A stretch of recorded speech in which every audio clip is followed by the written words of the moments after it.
Set your leash.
Hi and hello, friends. It's me, your old pal Voltaire. Happy holidays, everybody. And regardless of what you believe, this is a very special time of year. Why? Because it's the end of the year. We only have like 5-6 days left here. Take a look. Are you happy with how things went? Don't feel down if you're not. Don't look back in the past. Looking back and focusing on the past causes depression. Anxiety about the future thinking too much about the future causes anxiety. So look, humans are happiest when they're planning and implementing a plan. What's your plan for 2026, everybody? Take these next few days to think about it. We have unprecedented tools available to us now that weren't even available to us as little as 3-4 years ago. You have AI. Come up with a plan and implement it, everybody. The Mic Drop is a free-flowing conversation that oftentimes touches on mature subject matter. Viewer discretion is advised. Thank you, Voltaire. We're back with the Mic Drop on Friday night. Get those thumbs up if you're watching on the replay. Let us know what your plans are for 2026. This is my favorite time of the year, New Year's resolutions. And let us know AI can be a tool that you could benefit from if you're smart. There is room to complain too. We're the most honest, brutally honest, and consistent entertainment talk here on YouTube. So we're going to tell you like it is. There's benefits. There's also reasons to be concerned, but you use it to your advantage. And what beautiful words, Voltaire. If you're feeling down, there's always something you could do to try to improve your life. And if it looks down now, it's a new year upon us. If you don't like, not to get too political, if you don't like the current administration, you'll probably live to see the next one, and look forward and get involved. Don't complain, do something. You can't change people. You can only change yourself, right? You can only change how you handle things. You will get depressed and upset and waste your breath if you try to change other people, but you can change yourself. I'm living proof of it. I'm not perfect. I'm still work in progress. Say that again, Max. Say that again for everybody to hear, because that was very poignant. You can't change others, but you can change yourself. And a lot of people think you can't teach an old dog new tricks. I'm that old dog of movie talk. I'm learning new tricks every day. So what Max is saying, everybody, is you can't control. This is not even new. This has been around forever. But you can't control what you can't control. But what you can control, you need to take a hold of. You need to harness it. And you need to, if you don't feel it's operating correctly, you need to fix it. Whatever you can control. Once you focus on controlling what you can control, everything magically kind of falls into place all of a sudden. Or the stuff that would have bummed you out before doesn't bum you out so much because you're focusing on what you have control over. And this is how we talk. We don't tell you everything that we talk about behind the scenes, but this is the positive stuff we talk about behind the scenes too. Like you said, mentally, people are happy. Can you share this with the audience? Mentally, people may be happiest when they make plans for the future. Right. So yeah, psychological. Okay. Again, everybody, this is the banter section, right? Yes. One of the most popular portions of this show. We get lots of cards and faxes about how much people love the banter because it's like hanging around with a bunch of friends. So psychological studies show, go ahead and look it up. Don't take my word for it. Humans are happiest when they are planning for the future. Mhm. Then they get to a different level of happiness when they get that plan and they start implementing it. Think Mhm. about that, right? Think about, doesn't have to be about, think about something. Let's pretend you live in a house and you're like, I'm going to start remodding my house. And you start saying, okay, I need to go do this, this, and you start implementing it. You will be happier Mhm. magically, guys. That's the And whole point. I will say I never really gave this year. I did watch a movie that I never really gave the time to. It's a Wonderful Life. Okay. And I honestly say I was blown away. I've never seen the whole Very good thing. movie. Yeah. And it's not even because it's about Christmas. It's because one of the aspects of the character is he does what's morally right. He's one of the rare ones. Honestly, there's not a lot of I forget the character's name, Jimmy Stewart's name. There's more like his nemesis Potter Mm. tries to take everything he can from people, and there's less of there's more of him in the world. But the thing that really got to me is there's a part in the movie, spoilers for It's a Wonderful Life, where he feels like he's more valuable. And I think this is beautiful because everyone's been down and thought about, and if you do need help, there's places you could do to reach out, Mm. but how the world would be without you. And then they go into the story and show him how everyone would have been impacted without his life there. Never feel like this world would be better without you. No. And That's really good. I've been there before. I've shared this with my mental health history and how I'm much better now. There were points in my life where I wasn't sure if I wanted to still be here, to put it, as safe as possible.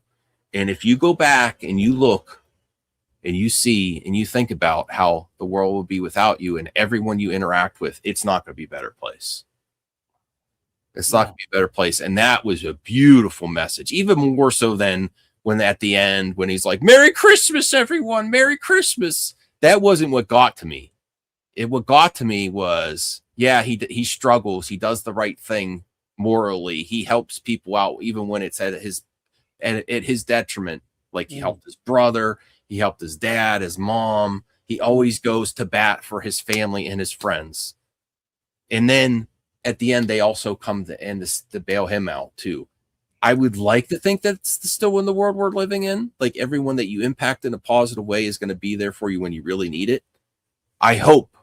I still think there's some of that left in this. It is more than you think. And so that's one of those movies that, like, it's cliche. Oh, you watch that at Christmas, but like, no, that's what I thought.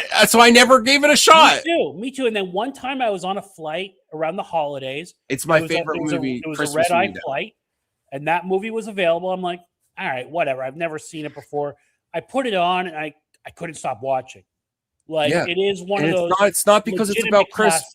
It's not because it's about Christmas for me. It's because it shows his whole life story, and then it shows it deals with depression and it deals with rock. It deals with a really hard subject for when it was made. Like, guy was thinking about taking his life, and then an angel.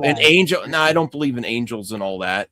At least not anymore. That part of it. But the angel shows him how his life is going to be, how everyone would be impacted, and the majority of it's the Hollywood magic, so everyone's life is going to be worse, right? And angels are. That's not going to be a situation in every case, but the majority of people are going to be lesser experience without you there. And Larry, you should definitely see it. I think you'll be in tears. And don't worry about the angel and the religious aspect. Angels are metaphors, right? They're metaphors for energy. Everybody, just think of them as energy, positive energy, or something. Energy look. No matter what you believe, we're all tied together in the universe. There's a great magnet. Whatever you want to think, there's something binding us together. You don't have to believe in the constructs of traditional religion, whatever you don't want, or if you want, you can. That's what I took out of it, and I don't believe in God or angels or Jesus anymore. Sorry. Yeah. I'm sorry if you believe that in the audience. That's your right to believe whatever you want to believe. But I got a lot out of it, and I don't believe that anymore. Because it's more of like a binding energy and force in our lives. Yeah. And that is real, everybody. Yeah. You know? It's a Wonderful Life, Sean. I finally gave it its shot and saw the movie, and I was very impressed. Jesus Christ, what are you guys on? Merry Christmas, Sean. Yeah. If you believe in Christ, more power to you. I don't. All right. So Anyway, so yeah, everybody, we're an honest show. We talk about the real stuff. You know, people like to say that this is just a yes man show and everything. We're just talking, guys, and we're being real with you. You're not gonna get more realism than you do here. no. Yes. We got to get What's to going on with your kids? How have they integrated with the rest of the pets? Well, we have another appointment on Tuesday to make sure they're okay to integrate with the other pets. They're not yet. They're still in my wife's bedroom, in a little playpen with food and litter box and everything, just to make sure they don't have any disease. You got a kitten right now, and Callie saw you holding it. I think she would try to eat it. No, I mean, I love Callie. She's had some issues. She wants to be the only pet. She's the kind of dog that would take another animal out, and people handle that differently. Unfortunately, dogs that do that don't have good lives, because some people that could be dangerous. So I know this about her. She is a very jealous dog. I think she's got some mental illness for real. just like people do. What do you do if your pet has mental illness? You just try to give them the best life and still love them, right? Right. So that's why I have to keep her separate from the cat. And what about she's got a place? Huh? How's your cat? Momo's okay. Momo's doing good. Has Momo been introduced to the kittens? Not yet. She knows they're around. She doesn't seem very jealous. She just seems interested. She's still very cuddly, so she's doing a lot better than I would expect. Okay, well, that's good. Yeah. So, don't feel bad for Callie. She's got the whole basement that's really nice. She just trashes it. And I'm constantly, when I have free time, when I'm actually at my own home, I work on my basement to make it nicer down here, because she does keep trashing it. So, yeah. So when I'm home, I make it nice for her. I spend time with her. It's just, if I really feel, at the very least, we'd have an emergency vet visit, if not a dead animal. You've heard of dead dogs killing other dogs, chihuahuas, or the cat. Yes. I think that is Callie. And what do? I'm not going to get rid of her. No, of course. Right? No. So that's why people might feel down. Like, why do you keep her in the basement? For everyone's protection, for her own protection. She's still a sweet dog, but she wants to be the only pet. Our Rational Skeptic says Max fell asleep. No, we were just having good conversation. Max verse restored. Hey, Larry, you need to get back here. I'm telling my pal Voltaire he needs to come for Our Lady Peace concert. Maybe I could get him here for that, because he told me, and I do like their music. I never really got into it. Oh my God, I've seen them live like 4 times. It seems like a good show. Maybe we could get Larry that weekend too. Just, I don't know if you can handle the Quirkowitz. He parties. Can you handle that? He likes to down the beers, and yeah, I don't know what else. I think I can hang with that. Oh, you can hang with that? Okay. Yeah. So Larry Quirkowitz, the drum slinger, wake up. Would you leave the keys up on the table? Do you get where that's from? No. That's I can't remember. Song from System of a Down. Wake up. Okay. Wake up. Okay, yeah, I get that. All right, now, thank you. I didn't know that was the next line, is leave the keys upon the table. It's one of the next lines, yeah. I didn't know that. Okay. Wake up. Okay. I never got into System of a Down too much, but I always enjoyed them. Love them. Okay. Larry Quirkowitz, $5 also said, saw Waiting for Godot on Broadway tonight, starring Bill and Ted. It was pretty wild being in the same building as them, and the performances were great. Keanu Reeves? Yeah, I heard something about it. I get the Bill and Ted on Broadway. I don't know. Larry saw it. Interesting. And Larry has also been a member for 32 months. Thank you, Larry. Appreciate it. Hello, Jade, our lady in Australia. Welcome. Hey, Jade. Hey, Sean.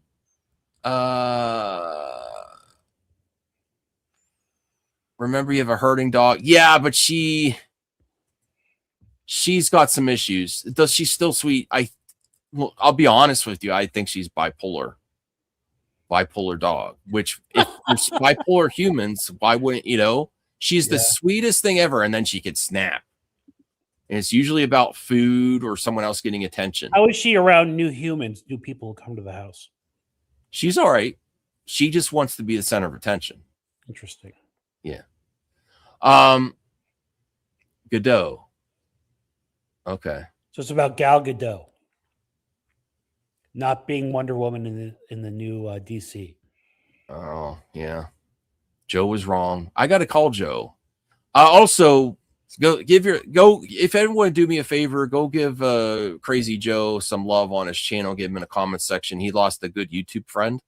There's a bigger YouTuber called Adam the Woo. Yeah, you know what? Stuff in my feed popped up about that. Who is that individual? I'm not familiar with him. He was young. He was like only 51. Disney vlogger. Joe knew him pretty good. He actually collabed with him a few times. He's like the guy everyone loved. He made good money. I think Joe told me, I don't know if I should be saying this behind the scenes, like he never knew.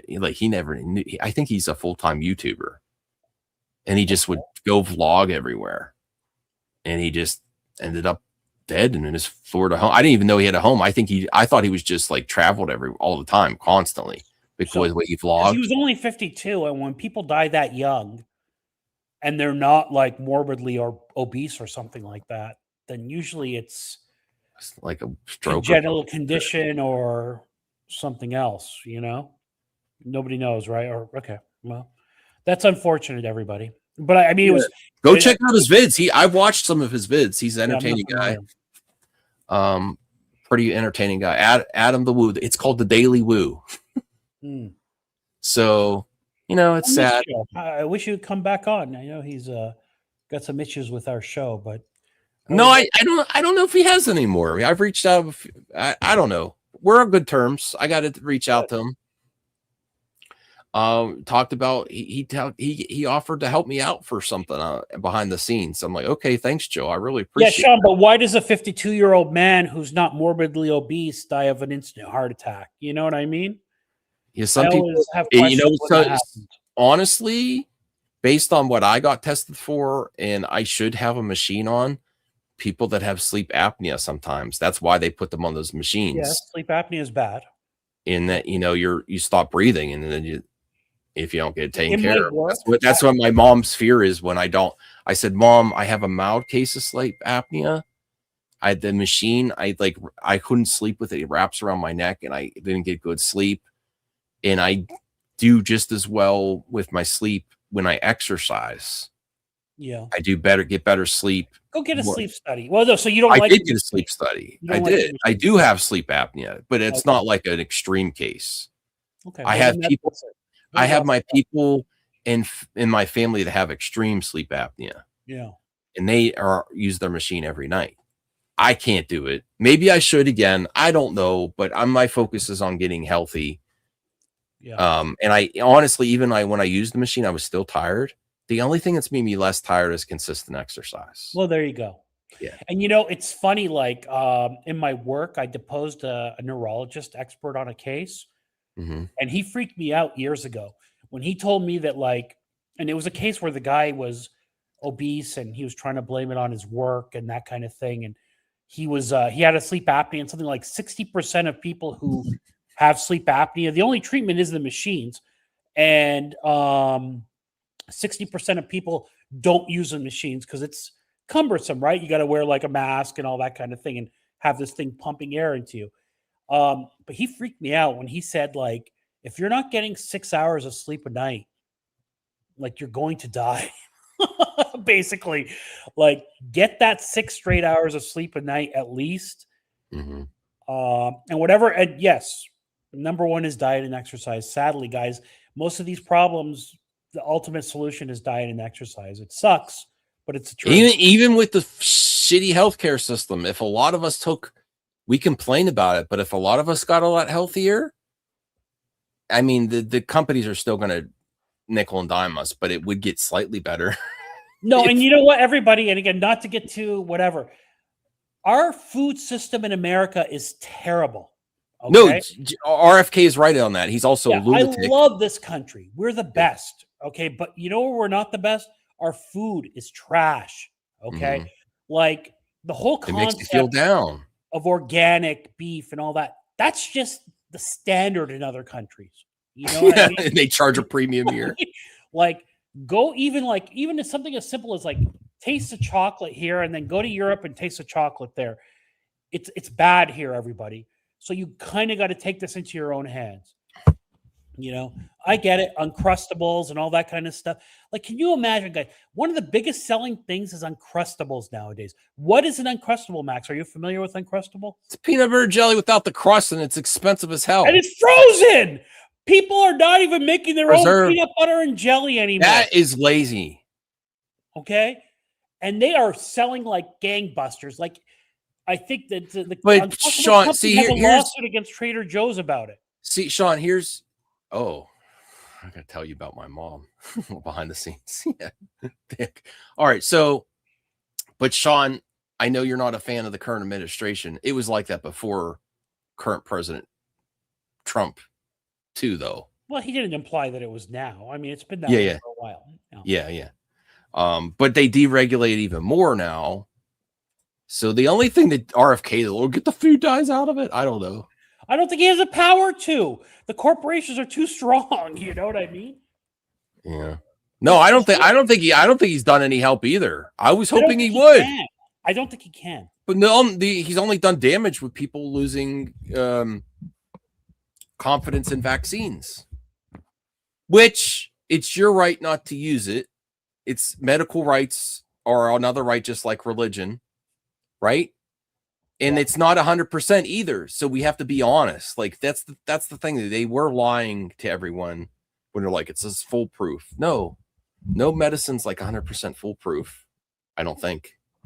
Nothing is, right? Nothing in life is 100% guaranteed. So again, another doctor during a deposition told me one time, and I've taken this to heart, there are no free lunches in nature.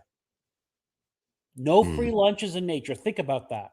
So anything that you're doing that's not natural, there's no free lunch. There's some consequence to it. Now, if you have high blood pressure, another, like, they say, like, shortcuts will shorten your life. Right. All these shortcuts we take and easy things, if you really take the time for health, that's what I think. Yeah. Right. So, but there's certain things like blood pressure, high blood pressure, like diet and exercise are one thing, but compared to the medications, they don't help. Like, again, another doctor told me that, like, trying to fix your blood pressure with diet and exercise, it's good, but it's like rearranging deck chairs on the Titanic compared to what medication can help you with. So sometimes big pharma is good. Like, you can't have these kinds of like dogmatic thoughts. Big pharma is bad and all that kind of thing. Like, there's good and bad to all of it, but there's no free lunches in nature, everybody. That's good. That's good. Good. We're delivering such positive messages here. I don't even know if I need the pro bro show anymore. That's what the mic. We're having good conversation. We didn't even get into the main topic, and I have a hot one tonight because listen, people are like, why is Max talking about that? My show my channel has always been what's on my mind. Sometimes DC is on my mind too much. Actually, coming back, not really knowing what's happening in pop culture right now. I've kind of missed a lot of the stuff. I think Avatar is doing better than expected, and I'm happy for her. I lost on that prediction. I thought that, I think it was on this show. Yeah, we talked about it. I said, I think it's the time where he's going to underperform, but he seems to be doing good. And you know what? My wife wants to go see Avatar 3 Sunday. And I'm like, I wasn't going to go see it. She wants to go see it. I'm like, okay. I don't even have AMC. The minority. People. I don't even have AMC Movie Pass anymore. Where was I going? Oh, the main topic. But we have So I don't know what's going on in Maine, but there is something that's happened that's very pivotal, and there's a silver lining to all this chaos in politics and the government and even the Trump files. And I am consistently calling them the Trump files now because he may have been listed in there a lot more than almost as much as Epstein. That I am not saying he's guilty, but it don't look good. That's all I'm saying. So with this chaos, I have a topic that's going to piss a lot of people off here. But Trump was right about fake news and mainstream media. Oh boy, those first three words are going to cause a problem for a lot of people. Trump was right? Yes. Okay. About how easily narratives can be formed, how they're compromised by donors. So this is why he got in office. He is excellent at pointing out a problem.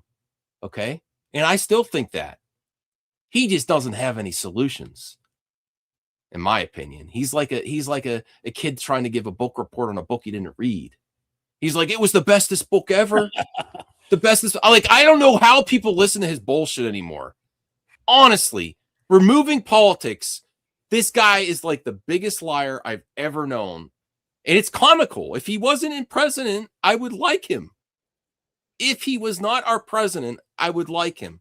And he's kind of like a smooth criminal gangster type. My main issue with him is that he bends the rules for himself, but he will throw anyone else that bends the rules under the bus and is super aggressive towards other people. I'm like, you do all this bullshit, but then you're like the first to like make other people's life miserable that bend the rules. I'm like, oh man, that's my main issues with him. But yes, he was right about fake news and mainstream media. It's just, and you know what?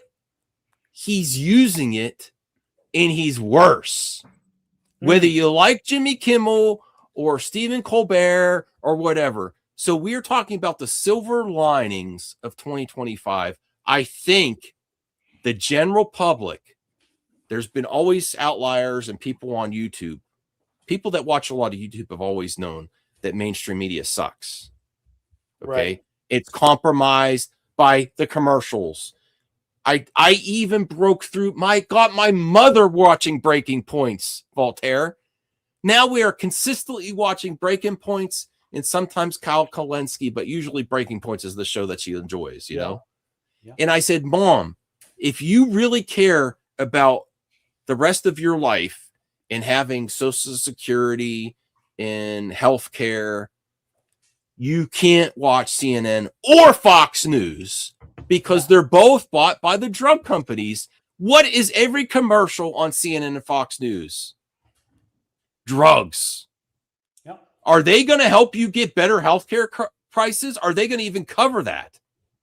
And then the other event that happened this year, that the masses, Republican, Democrat, came together, the people, with very few representation in Congress, very few people went to bat for these files released. And the public demanded it. And it was only from the public pressure. Do you think that pressure would have happened on CNN or Fox News? Independent media did that. Do you agree, Voltaire?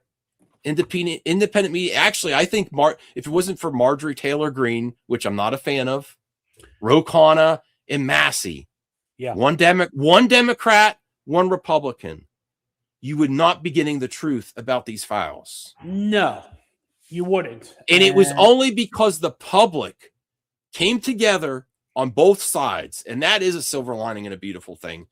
And people need to be accountable for this. Are we ever going to get 100% of the true story? I don't know. I also want to talk to you about, because I said, Mom, one of the videos we watched is about the redactions. Oh my God, Voltaire. As someone that works as a lawyer, if someone's job was to redact a document and they released it like that, where it wasn't they didn't redact it out of the metadata. That's the first thing my mom said. I'm like, no, this is freaking amateur hour over here. I said, either someone he hired amateurs, or they intentionally did it because there's someone working for him that wants it to get out. That's what I said. But it's a clown show, regardless of what's in the files. Because did you hear that all you had to do was copy and paste the words in an unredacted? Yeah, I did hear that. I didn't know People would lose their. No, that's true. Yes. Working in your industry, someone that would do that, they would lose their job. Yes. I mean, I go through personnel files all the time and take stuff out. Yeah, it's one of the first things I train my new attorneys who work for me to do. Yeah. But listen, I don't want to get too conspiratorial, but it's hard not to, because basically there were aspects of QAnon that were also right from these files about a global system of elites. You know, it's like, but I also think this whole experience has broke the general public on believing some of this, or even trusting mainstream media. Yeah, and I do think that's a silver, and I actually think that's a good thing, because we are control. If you think about before you watched YouTube and internet, everyone likes to say, "Oh, the brosphere" and stuff like that. Which, yeah, that's a thing, but they are right too in a way when they distrust mainstream media. So, and on the flip side of this, because, you know, they've released some of the FBI tips that have come in on this whole thing. Mm-hmm. Right. So some people very much want to believe that Trump is a PDF file. There's that story. Oh, I think so. I think whatever. so. Yeah.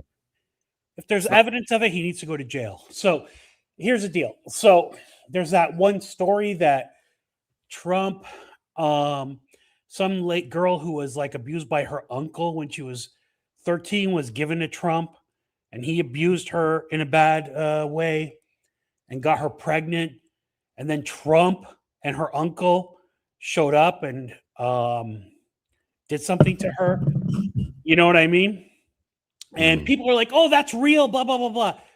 Everybody take it easy, right? That same tipster apparently also said Hillary Clinton did the Oklahoma City bombings. You know what I mean? Was involved with that. So take everything with a grain of salt, everybody, you know? But it is good. Your point is valid. It is good that this stuff is coming out. I'm tired of this stuff hiding. And you know what? Whatever you want to say about the current administration, it took a lot of pressure. They didn't want to release this stuff, but they released it. No, and it was a beautiful thing because people came together. Yeah. The other, and I watched Young Turks too. The other time that people overrode what people on CNN and Fox News did back in the day is when in Jon Stewart, whether you like him or not, he goes to bat for certain things. The first responders benefits after 9/11. He held a big thing to get that, and the general public push is what got people to do something. So the power is actually in the people, but the people have to stop being glazed over and sheep to mainstream media. Yeah. And that's going to sound kind of conspiratorial to some that watch this channel, and they're like, oh, Max is. The other thing is, stop with this narrative. If you're against mainstream media, you're a right-winger, MAGA. No. I'm an independent thinker, but I lean more left than right. Okay.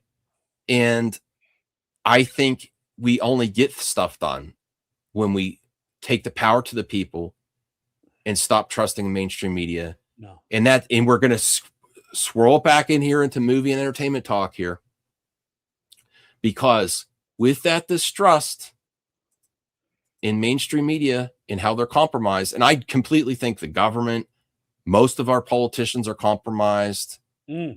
These companies, you know, Jeremy from Geeks and Gamers was also right. Disney doesn't care about you when they promote woke stuff or progressive ideas. They really care about money. And what did Disney do when Trump was upset with ABC or whatever? They bended the knee. They really did. So he was absolutely right when it's all bullshit. These companies don't care about you. They don't. And I think that was proven too with the Jimmy Kimmel stuff and all that. The only thing keeping Jimmy Kimmel on the line was the people. Well, hang on. People boycotted and canceled their Disney Plus memberships. If you want an example of why these companies don't care, so Disney went one way, right? Trying to get money. It didn't work out. What are they doing now? Paying out the nose to bring back all the old characters that people loved. Get away from the new characters. That's undeniable, everybody. Mm-hmm. So I think there's some beautiful things that came out of this. I'm talking about the silver linings of 2025. If anyone else has a silver lining in the chat, please let us know. But constantly, I've been frustrated with the audience, including CJH, who's not here. What is this? The MAGA show? He always does that when you distrust mainstream media. But if you think about what's happening, that's small-minded, right? That's small-minded. And you should listen to. Look at it's 2025. If you still believe the mainstream media without question, like I don't know what you're doing in 2020. No, right. You know? And that comes right into entertainment talk. Do you think John Campea and Grace Randolph and the bigs of YouTube, the ones that have been grifting a long time here? People wonder why I called him the camper. I said he's successful because he camped his ass off on YouTube. And he never left. He just kept shitting out videos constantly. He made live streams and clips them out. Now I do it too, because you got to compete. You got to compete. You got to look at what your competition is doing. But he also does ad reads. And do you think if a major corporation, I think he goes softball in certain situations. I think Grace goes softball in certain situations. They do ad reads and I want this channel to be a success. I want this show to be a success. But one of my favorite YouTubers, who I disagree with, Kyle Kalinske of Secular Talk, he said, this is true independent media. So if there is a desire for true independent media, if we get more thumbs up on this video, more comments on the replay, and we really make the mic, we only have 6 viewers now. We've had big viewers before. It's my inconsistency lately, and I apologize, okay? I've been inconsistent with the live streams. I know what's going on, but we could get there.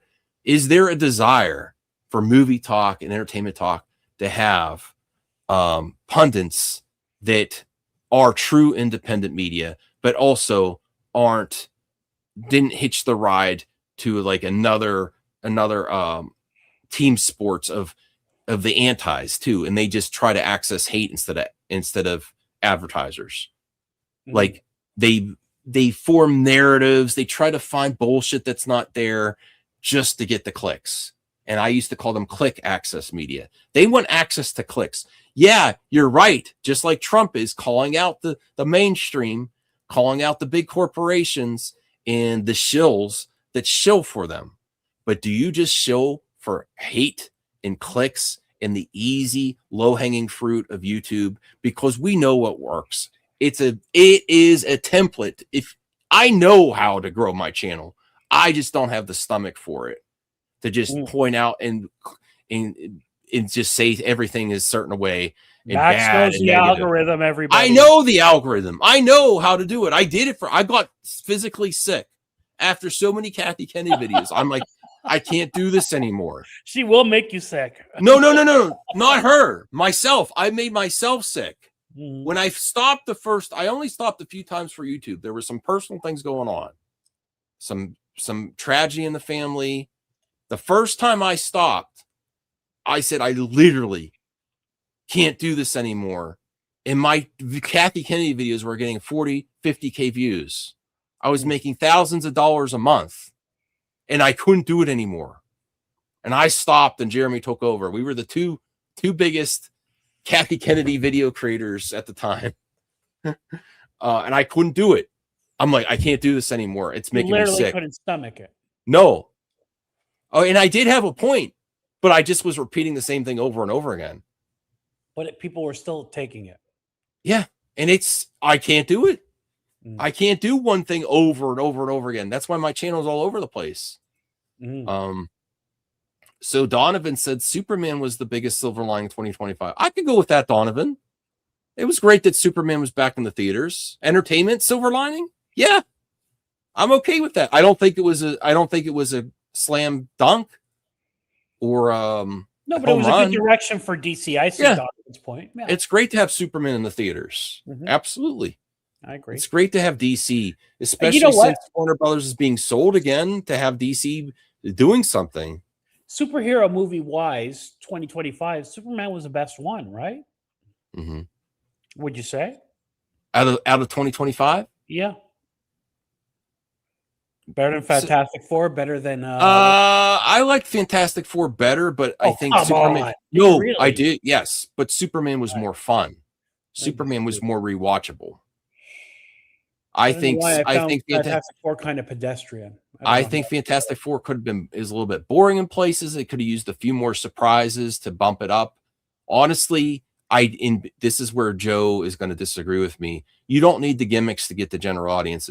You do need the gimmicks to get the general audience. This is where I completely everyone that it's in entertainment talk. I'm sick of reboots, sequels.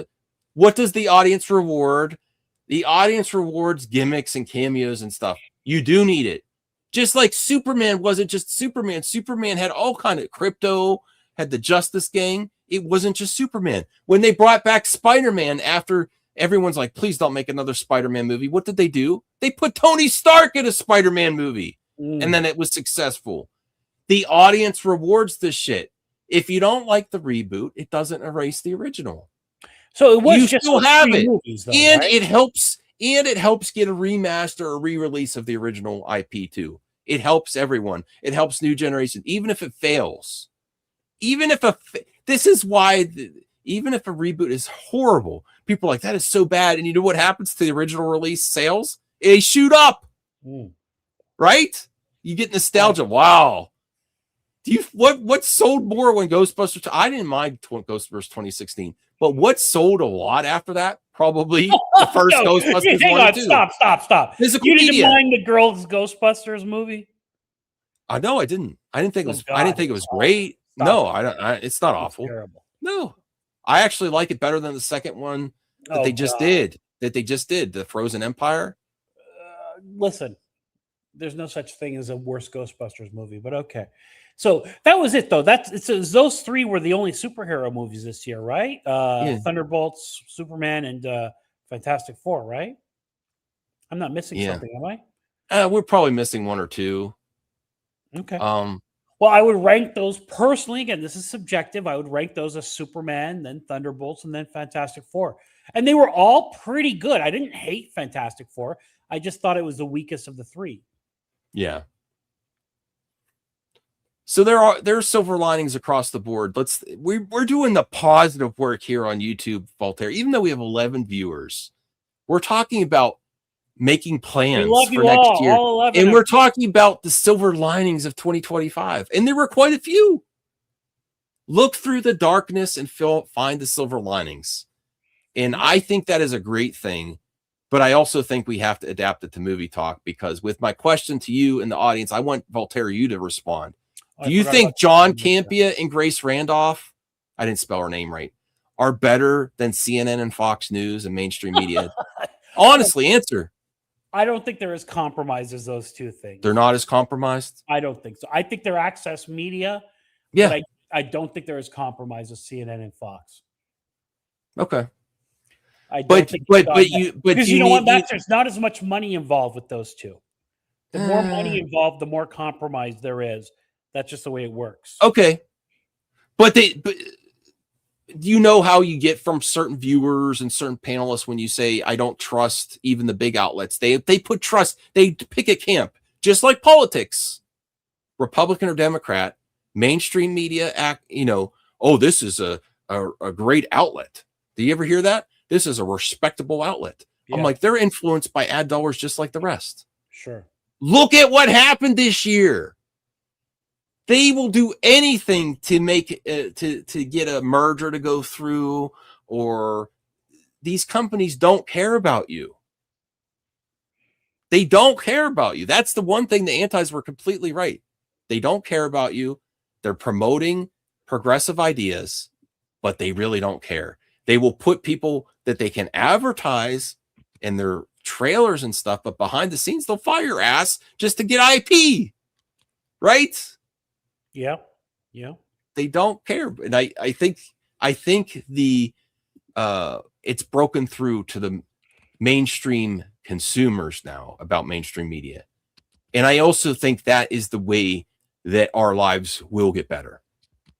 I'm talking entertainment wise. I'm talking about, with basically give these things a stink eye, like watch them. You should question everything. Yeah. You should question everything, and power to the people is a beautiful thing. And that's the only way you're going to get stuff done, because you're not going to get stuff done on mainstream media. And I'm sorry, Max. I got to just say, Donovan pointed out that we did forget some movies there for superhero. Madam Web, Craven, Venom 3. I forgot about all three of those movies. All three were bad. They were last year, Madam Web. Wasn't that 2024? Was that the beginning of 2025 or the... I don't know. Yeah, they were all bad. Craven was just... I watched Craven with my dad, and it was bad. And my dad just loves dumb action movies at this point in his life. And even he thought it was bad. No, I was really hoping it was a hidden gem, but it was not. No, it was not.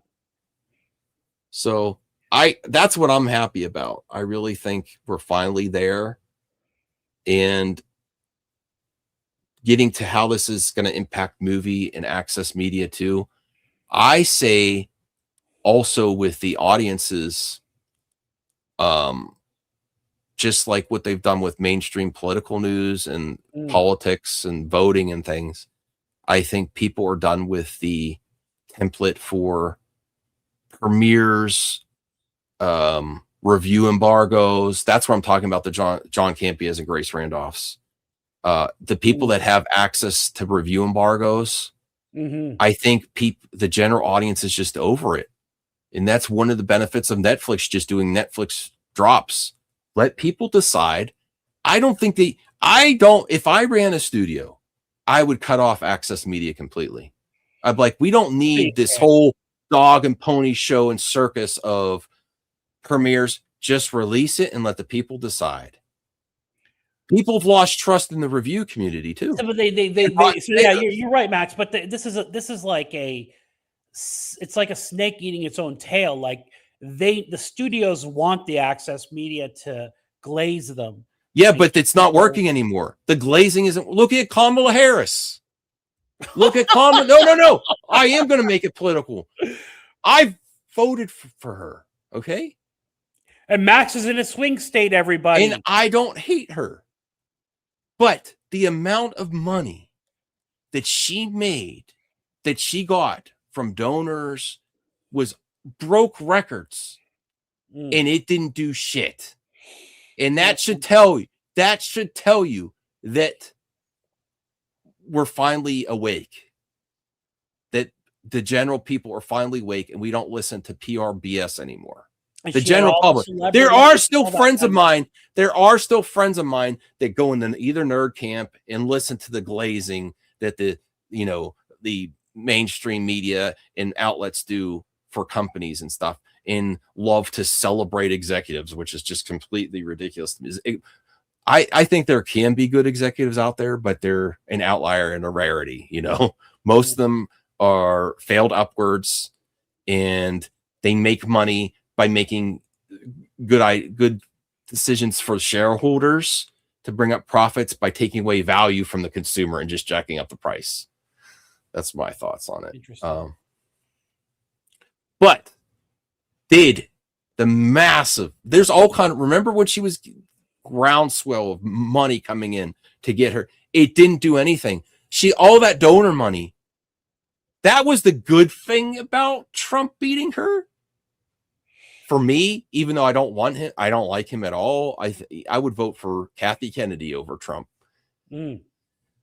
But that was one silver lining about him winning, because he had, donors too, but the amount of donor influence that she had was far superior, and it didn't do anything. It's celebrity influence, right? Video and all that right, crap. right. Yeah. So people have power, and when they don't listen to PR bullshit, it's a better day for everyone. And that goes about politics. That goes about everything in your life. To me, entertainment news. When you stop listening to the bullshit and the PR, which people go to school to learn PR and BS, that's a good thing. I think that's a good thing. So when this is people stop listening you're talking about the concept of and across the everybody- board. Forget about how it's been taken, the red pill concept. Think of it from the original Matrix movie, red pill, blue pill, right? Mhm. You don't watch anything, you don't figure anything out, you take the blue pill, red pill. Red pill has the concept of red pill has been taken by other whatever, you know what I mean? It's been perverted. But the base concept from the Matrix was open your eyes and see what reality is. And I Yeah. think that's kind of what you're talking about, Max, if I'm No, understanding. we're out of yes, we're broken. We're the general consumer, general people are broken out of the matrix. I used to think QAnon was crazy, but there is a global ring of elites. And Yeah. honestly, it's looking, I'm not going to name which governments. I'm not going that far because I don't want to get this, but there are governments that Yeah. are tied to these Trump files. Yeah. And it seems like our governments are compromised. Correct. It seems that way. Correct. I'm not saying it's proven, but it doesn't look good. Right. And certain governments in this world get whatever they want and will get us into some shit. Yeah. It does not look good. That's all I'm saying. Right. And this is something that they're going to have. And I don't know. Do you think we're ever going to get I don't know if we're going to ever get the whole story, but there's something there. No, but here's the thing: what we have now, Gen Z is never going to be unred pilled, in my opinion. They're not going to buy into what it was. So as much Gen as they Z become a joke about the incels and stuff, they were on to something about not trusting mainstream media. Correct. And Gen Alpha, all that stuff. These new young people, they're not going to ever fall into that trap like prior generations. And all that old media is going to die. It's on its last legs. No, and that's a good thing. Like they're and CNN, MSNBC, like if their viewers, like their age ranging for viewers, it's like older viewers, right? People don't watch TV anymore. No, but I think the trust has gone there across the board, even with older generation. My mother, she's like, yeah, you're right. We've been watching more and more when we have some coffee, we catch up on what's going on with our lives. I spend the time with your family while you can. Really, I always take really the half. Yeah. Oh, yes. And yes, Voltaire, thoughts with you and your family, not to go into specifics, but yes. Mm-hmm. I always take that extra 30 minutes to an hour, have some coffee with my mom, have something to eat, watch the news on Breaking Points, watch something she's watching. What I put on is better than she wants to watch Survivor or something like that. Yeah. And so, but that's a good thing. I think it's that good. everybody, like every week, at least get alternate points of view. Yeah, and go see your parents, everybody. Like every Saturday, I make an effort to go see my dad, and I watch some stupid action movie that, and he's at a point in his life that's all he wants to watch is dumb action movies, and just go do it. It doesn't hurt. It makes him happy. It'll make you happy. It's good for your spirit. Mm-hmm. Or like Max does, watches Breaking Points and have coffee with him. I mean, that's it. That break away from the matrix of cable. It really makes you like, for instance, when 9/11, a horrible time in the history of the world and a history of the United States. And then we went into Iraq and all that, and that weapons of mass destruction. Maybe if we would have questioned a little bit more, if more independent media was available at that time, it still probably would have happened. But I think we're on the right track now, though, because even at that point in my mind, I was like, yeah, this is bad. Do you remember thinking you're kind of like believing the narrative, the mainstream media, but they really would say anything to get in that, So listen, and I'm not bragging, but I was red pilled from a young age. Okay. Okay. Yeah, no, I mean, I really was. No, but I know for a fact myself at that time, I was watching the news and I was hook, line, and sinker. I was like, oh, wow, this is bad. And so post 9/11, everything was awful, blah, blah, blah. But I remember when George Bush went on and said that they're going into Iraq for weapons, I knew it was bullshit. And I had a friend, and I'm very pro-American, everybody. I love this country and all that kind of thing, but I knew it was bullshit. I knew we were going in there to secure oil and all that kind of thing. And I had a friend who didn't believe it. And he was like, but to his credit, he was smart. He listened. When I broke down to him, like, here's why it's not really what they're saying. He looked like I told him Santa Claus didn't exist. Mhm. You know what I mean? This was like a guy in But his it's more acceptable now than it was then, right? In the right. independent thinking, in breaking away from the matrix of mainstream media, of just you ever see the joke videos that the geeks and gamers or the antis post of all the news reporters saying the same thing like they were coached? Yeah. That is definitely a thing, but it happens on both sides, Fox News and CNN. Absolutely. It's very obvious. Very obvious. Right. Yeah. Okay, so Rational says, Max, DM'd you movie news. You owe me an apology, $2. Okay. Well, if that's the case, Max. I will apologize. Only when it's narcissists don't admit that they're wrong, Max. I'm wrong sometimes, Okay. and I'll admit it when I'm wrong, but he hasn't caught me on anything yet. If everyone wakes up, we will get the Star Trek future we all deserve. I wish. Santa Claus does exist. What? No offense to righties, but Voltaire will admit that red pill is a right thing while others won't. It has been accosted by the right. Like to be they've tried to take ownership. I guess, yeah. But it really the thing is though, they're kind of right. They were the first one to majorly question because Trump and the fake news. Correct. And how did fake news start? They actually called him fake news, and then he took it over and overused it, and it's become a Trump thing. Yeah. Do you know they called him fake news first? Oh, listen. And then he took it and spun it. And everybody. He is not a smart man, but he's good at marketing. No. Here's what he was good at. So everybody, now people don't know this, but think about it. Go back to 2016. Okay, go back to 2015 when he was first talking about running for president. The first Fox debate, Fox News, Megyn Kelly and all them, they attacked him when it was the Republican debate for the candidate. They did not want him to win. And he attacked Fox News at that debate. He said, like, Megyn, you've said some stuff about me that's not kind and it's wrong and it's lies. He attacked everybody. And that did capture some people, whether it's right or wrong. Look, I'm not pro-Trump, whatever, but he's not wrong about everything. But go back to that first Fox Republican debate and see how badly they went after him. People that watch this are going to take me out of context and say, oh, look, Max is pro-Trump. I am the farthest thing from pro-Trump. He voted for Kamala in a swing state, everybody. No, but saying he was right about the problems is how he got in. Yeah. He just is worse. He exploited the problems. He exploited advertisers and donors to get what he wants. He also didn't do what he said he was going to do. He's actually honestly, Democrats do it too. He's just more blatant and egregious on his side. He knew what they were doing and he does it tenfold. He ran as a public. Democrats lie too. It's just, the only time that Trump told the truth for me is when he changed it from the Department of Defense to the Department of War. I actually applauded that. I'm like, finally, they're going to call it what it is. Oh, that's what it is. No, people got upset with that. I'm I actually think I don't want to spend taxpayer money to do it. But honestly, calling it Department of Defense is bullshit. It's the Department of War. Yeah.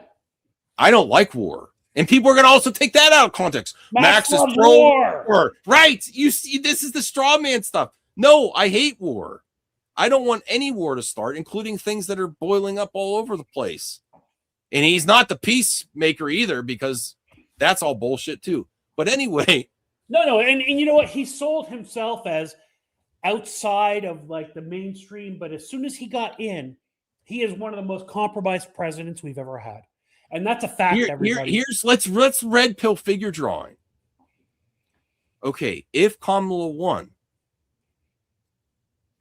a lot of this conflicts in the world would still happen.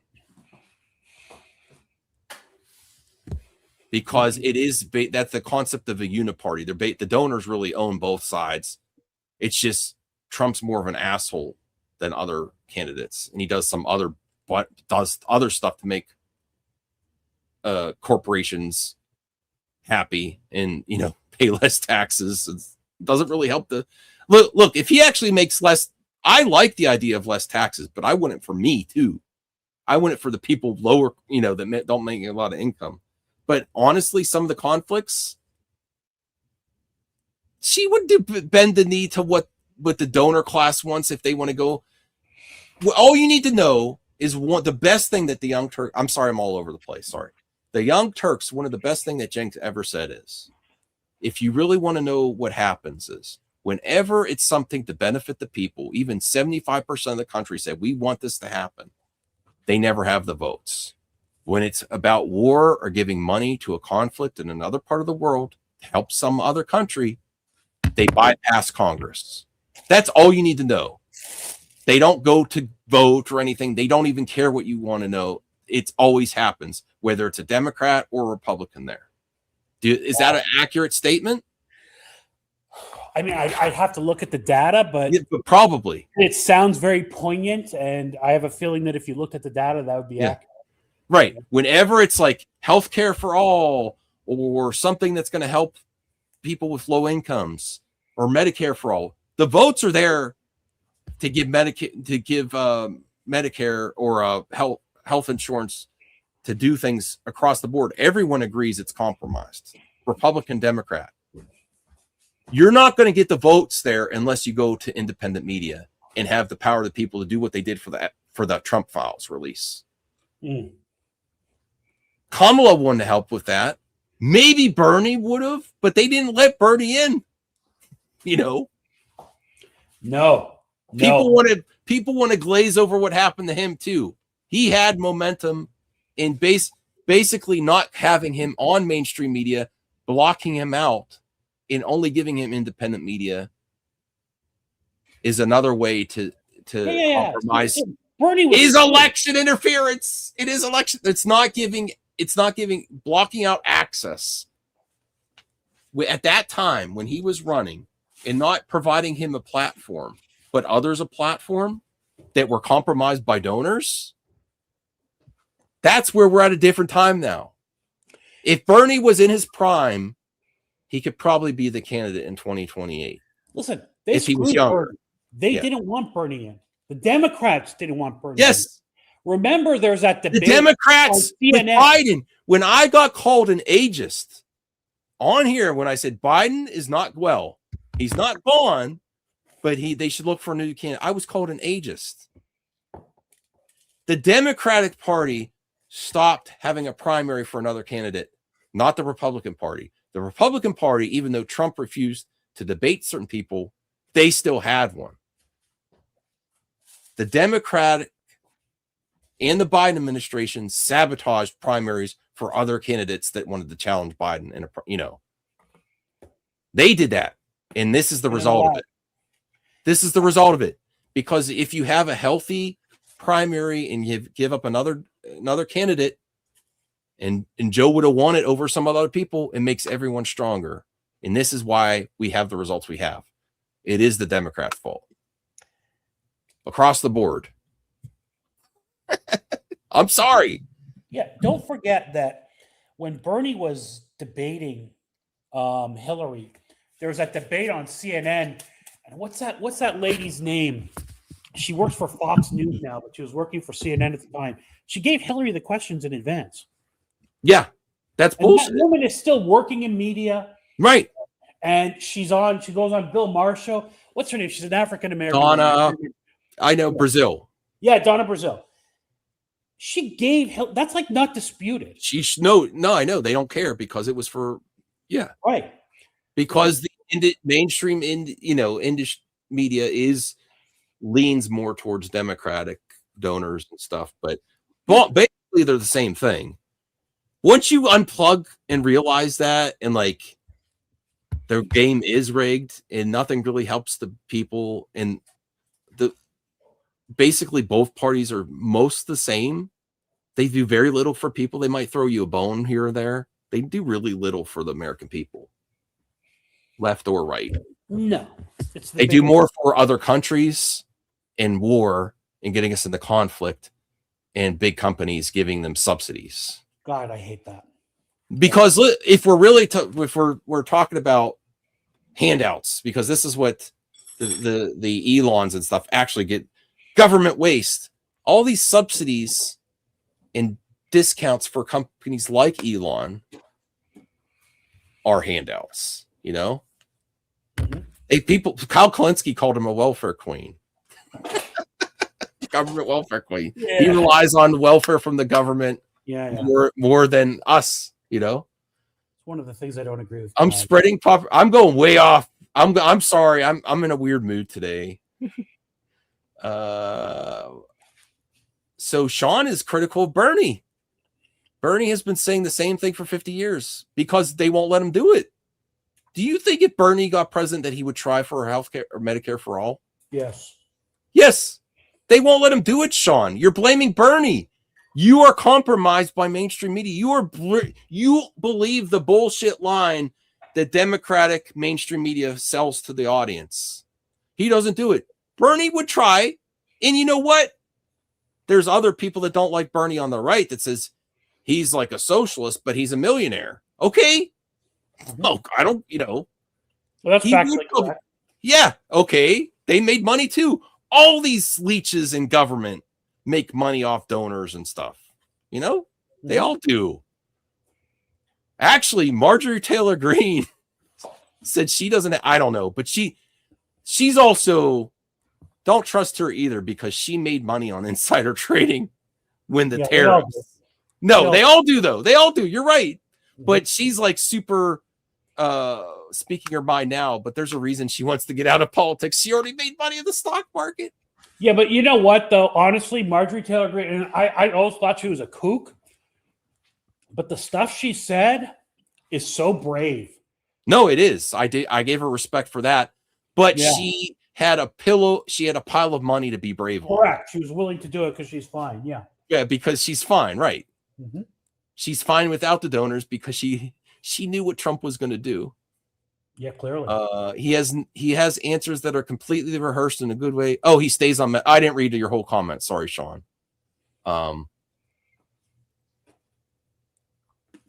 see figure drawing. I think you're compromised by the. What do you watch? Morning Joe. MSNBC's Bernie is unicorns and rainbows. He says what people want, but how can he do these things? Yeah, but I think Bernie would have beat Trump in 2016. Yeah. I really do. If people actually got behind and demanded it like they did the release of the Trump files or other situations, the power's with the people. You have to bombard Congress. They had no choice but to vote on that. You flipped the American people flipped Republicans, Trump Republicans to vote for that. So much so, if you ever want to see the power of the people, it's Trump the night before saying, yeah, you should release it because you know damn well he said he didn't want that to happen because he knew the votes were already there. That's the only reason. Max has dirt on himself. What are you talking about? I should block you for that. I don't, so you're feel free to stay here. No, Max should apologize to this dude, so shut the hell. Who's he talking about? I don't know. After Bernie was railroaded, I didn't vote in the 2016 election. Okay. Fair. That's a lot of people, Sean. Yeah. A lot of people went to Trump after that. Correct. Well, no, a lot of that whole scenario. Voting, yeah. A lot of people not voting like Sean for the next time. Upset about Bernie getting railroaded caused Trump to win. Trump won to win. Mm-hmm. Yeah, because they saw what they did to him. They're like, okay, we're not voting for Hillary because we saw what you did with Bernie. And you're compromised. And oh, yeah, she is compromised too. Oh, the Clintons definitely are. Yep. All right. Rational says my DM. I don't know how should we get the Sim Entertainment talk? This has been yeah. Okay. All right. This has been a fun conversation. I'm gonna enjoy myself. Okay, so this is about this constant. I'm never gonna apologize for this, Rational, because I never said Gal Gadot is still Wonder Woman. My pal, you just pay me to say Crazy Joe was wrong, which you could keep doing because I love you, Joe. And I called this a long time ago that Gal Gadot was not going to be Wonder Woman. And I that think Joe her was the only one who said and I Gal Gadot remember was the one that- how much I got in the comment section that says one of James Gunn's weaknesses is when he has a conversation with talent, they're not on the same page when they leave the room. That's with Ben Affleck and Gal Gadot. And obviously, in both those scenarios, James Gunn said Ben Affleck wants to work with us, and he said, "No, I don't." And then Gal Gadot said, "Oh yeah, I'm going to come back," and he never retweeted that or anything. And Joe took it as gospel because Gal Gadot thought she was coming back after her conversation with James Gunn. He never confirmed, retweeted, or anything. And guess what? Adria Arjona, Victor Just. This is from a scooper. So all the grains of salt. But you know what? Scoopers are right 50% of the time. I'm done talking about this nerd arguments. Mainstream media is not right all the time either, and scoopers aren't either. No one's right 100% of the time. But they are considering, I do believe that they are trying to get a new Wonder Woman. I think everyone knows. I think this, come on. It's possible Gal Gadot comes back. Joe who really believes that Gal Gadot is coming back? I mean, I will say this, her IDF history and everything like that. Yeah, this is where I say, just like the Snyderverse being restored, it's possible, but I don't think it's going to happen. Right. It's possible they get Gal Gadot back, but why would you? And I don't think it's going to happen, especially with the conflict in Gaza and her being. Is that fair? No, it's not fair. Life isn't fair. The public isn't fair what they do. So does Gal Gadot deserve that because she served with the IDF in the past? No, I don't think so. But even without all that, her last performances as Wonder Woman were not great. See, Donovan, why do you think it's fake? There's a lot of David Cornsweet I remember talking about the rumor of his casting before James Gunn said no decisions were made. They called David Cornsweet was the first person they said. Who is that girl in the bottom right corner? She looks like Gal Gadot. I know. I've seen her before. Victoria Justice. I don't know. She really. So these are the rumored actresses up for Wonder Woman in James Gunn's DC Studios universe. I think James Gunn is good at casting. You know what I mean? So I'm sure it'll be fine. Adria Arjona, Victoria Justice, and Jessica Green will be screen testing for the role of Wonder Woman in Man of Tomorrow this February. And this is exactly what James Gunn is doing, what Crazy Joe says they shouldn't do. He's putting other characters in the next Superman movie to prop up the box office, and the audience rewards that. You can't just have a Superman movie anymore. Yeah. You cannot just have a Superman movie anymore. Because it's oversaturated with Superman movies, so you have to bring something fresh. You know? So you're going to put Wonder Woman in it again. So this is very plausible. I expect this to happen. If not Batman, I would definitely expect Wonder Woman. And what do you think of Sean's comment, though? The last comment. James Gunn isn't doing anything with new projects until the merger is complete. I do think that the merger has impacted his plans some. I think it slowed some stuff down, and he's not going to put as many projects on the tracks as he would like to, but they're going to give him a chance to do certain projects and get them started. And then they're going to wait and see the results, just like Hollywood always does. And Hollywood makes decisions after that box office. They know projections. They know how it's going to go. And then when the actual money comes in, you don't know how many decisions are made after weekend 1 and weekend 2. Probably by weekend 2, they know the whole, they have algorithms and formulas. They know how much they're going to make, by the drops. How much did it drop week to week? They know roundabout. They don't know to the dollar, but they pretty much know. And that's when they make a lot of these decisions. So I do think Man of Tomorrow is still going to get made. I don't know about his Batman movie that he keeps talking about, Batman the Brave and the Bold, because it's not even written yet. So I will make a prediction here now. Besides Wonder Woman being in Man of Tomorrow, Batman the Brave and the Bold, which I've always questioned about Muschietti. And I said that was a PR statement, just like Rian Johnson, of him being signed up for the next one to get you to buy Flash tickets. oh, they trust Andy Muschietti so much they're giving him Batman the Brave and the Bold. Let's go see The Flash. That's PR bullshit. It still could happen, but Batman the Brave and the Bold has been delayed consistently. Muschietti has been in the public news saying, I'm not sure what's going on. I will assume positive intent for now. Did you remember when he said that? And it's delayed again. So they're writing it. That doesn't mean it's going to happen. This is Hollywood. It's show business, not show friends. Just because they say something on the slate, that's the other thing people lost their mind about. Oh, because James Gunn announces a slate, that means everything is going to get made. Here's a bridge I could sell you. But they're writing it, and then they will see the results of Man of Tomorrow. If there's continued upward trajectory, it doesn't have to be a smash success, but if the numbers are going up and up and up and up, that's better than Hamada's version of DC, right? Right. Where it was going down, down, down. If at least it's got some momentum, In the right direction. It's going the right direction, then they might green light Batman the Brave and the Bold. If not, they might say, see you later again, put DC on. Doesn't mean the Snyderverse is going to restored. Doesn't mean it won't either. But my prediction would be, if it's really bad again, they'll probably put it on ice for a while and focus on Batman and see how Batman 2 does. And then like, Matt Reeves, what do you got for us? So that's how the Matt Reeves Batman. I think they're going to make it. Where are they though? And then producing it? Do you have any I idea? think they know I think the story is pretty much down packed. I think it's not finished, is what you don't think. I don't think it's I don't mean to put you on the spot. If anybody in the chat knows, James Gunn did some PR bullshit where he doesn't film until completely wraps or finished script, which is it's possible, but very unlikely in Hollywood.